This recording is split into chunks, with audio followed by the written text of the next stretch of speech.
Assalamualaikum warahmatullahi wabarakatuh.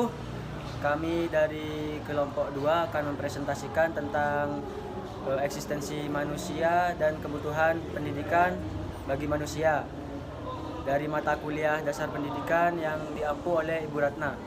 Yang pertama-tama kita awali dengan perkenalan terlebih dahulu. Yang pertama yaitu di sebelah kiri saya Alifatul Zulfa, sebelah kanan saya Sabitah Sania Rizky, dan saya sendiri yaitu Difanda Azrul Maulana Makki. Materi pertama akan disampaikan oleh teman saya yaitu Sabita. Untuk materi yang pertama yaitu pengertian. Pengertian manusia adalah salah satu ciptaan Allah yang selalu melakukan interaksi dengan manusia lainnya. Jadi di sini manusia dipandang serba zat, serba ruh atau dualis dari kedua aliran itu. Tetapi memandangnya dari segi eksistensi manusia sendiri di dunia. Manusia menurut biologis adalah manusia itu dikaji dari struktur biologisnya. Meskipun ada kesamaan dengan binatang, akan tetapi manusia memiliki ciri khas tersendiri. Manusia menurut psikologis, manusia merupakan makhluk kreatif yang tingkah lakunya dikontrol oleh faktor luar. Yang kedua yaitu eksistensi. Eksistensi adalah apa yang menguasai manusia secara menyeluruh. Untuk eksistensi sendiri dibagi menjadi 3 jenis. Yang pertama, eksistensi kultural. Kesadaran manusia agar tetap lestari dalam kehidupan. Itu yang kedua, eksistensi sosial. Dalam kehidupan manusia itu saling terhubung dan saling tergantung dengan manusia lainnya.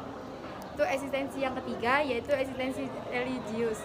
Kesadaran manusia yang berhubungan antara makhluk dengan penciptanya. Yang materi kedua yaitu tahap-tahap eksistensi.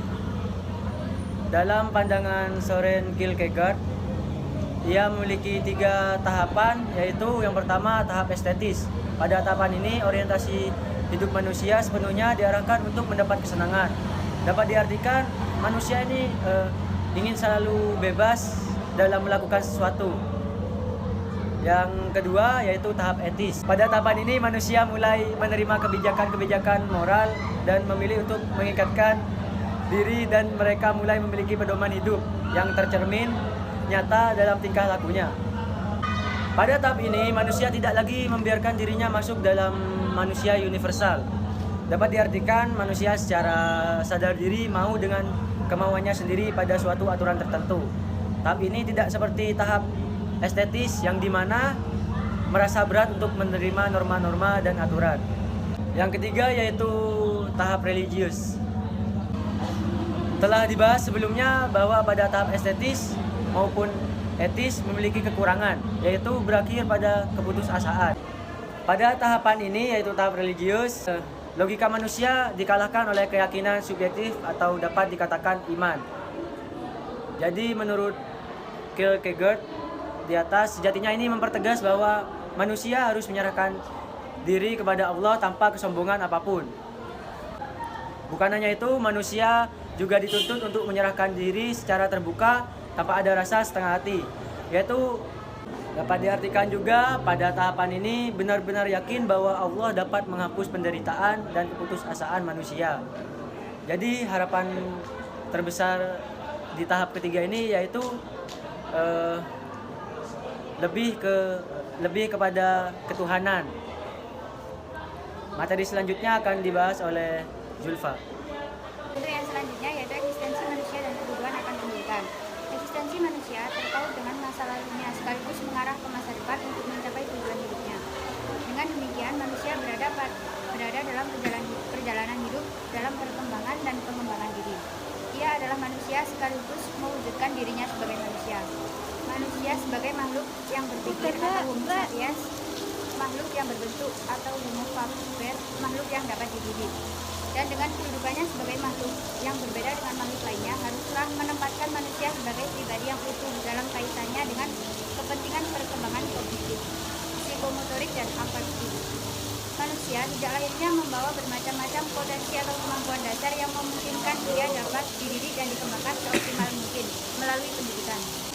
Potensi-potensi itu adalah yang pertama potensi fisik. Potensi yang bersifat real atau nyata merupakan organ fisik manusia yang dapat digunakan dan diberdayakan untuk berbagai kepentingan dalam lingkungan kehidupan hidup. Yang kedua adalah potensi mental intelektual, yaitu potensi kecerdasan yang ada pada otak manusia. Yang ketiga, potensi sosial emosional, yaitu merupakan potensi kecerdasan yang ada pada otak manusia.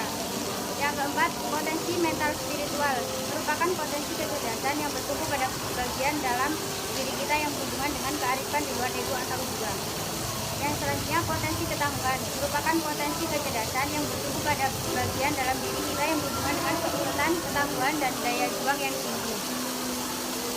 Manusia lahir dengan bermacam-macam potensi sebagai modal dasar dapat berkembang, maka perlu bantuan, bimbingan, dan pengarahan dari orang-orang yang bertanggung jawab. Pendidikan bertujuan untuk membantu mengembangkan potensi ke arah yang lebih baik. Pendidikan tidak hanya berarti penyampaian pengetahuan, tetapi merekomendasikan nilai-nilai. Manusia tidak akan menjadi manusia kalau tidak dibesarkan dalam lingkungan manusia. Jadi kesimpulan dari yang sudah kami jelaskan adalah eksistensi manusia dan kebutuhan akan pendidikan itu sangatlah penting. Selain manusia memiliki tujuan hidup, manusia juga dapat dididik untuk mendapatkan pelajaran dalam hidupnya. Jadi pada dasarnya manusia itu ingin selalu memiliki kebutuhan hidup yang layak. Dan kebutuhan tersebut antara lain yaitu kebutuhan biologis, psikis, agama, sosial, dan pendidikan. Sekian dari penjelasan kelompok kami. Jika ada kesalahan kata atau tutur kata yang kurang sopan, mohon dimaafkan. Wassalamualaikum warahmatullahi wabarakatuh.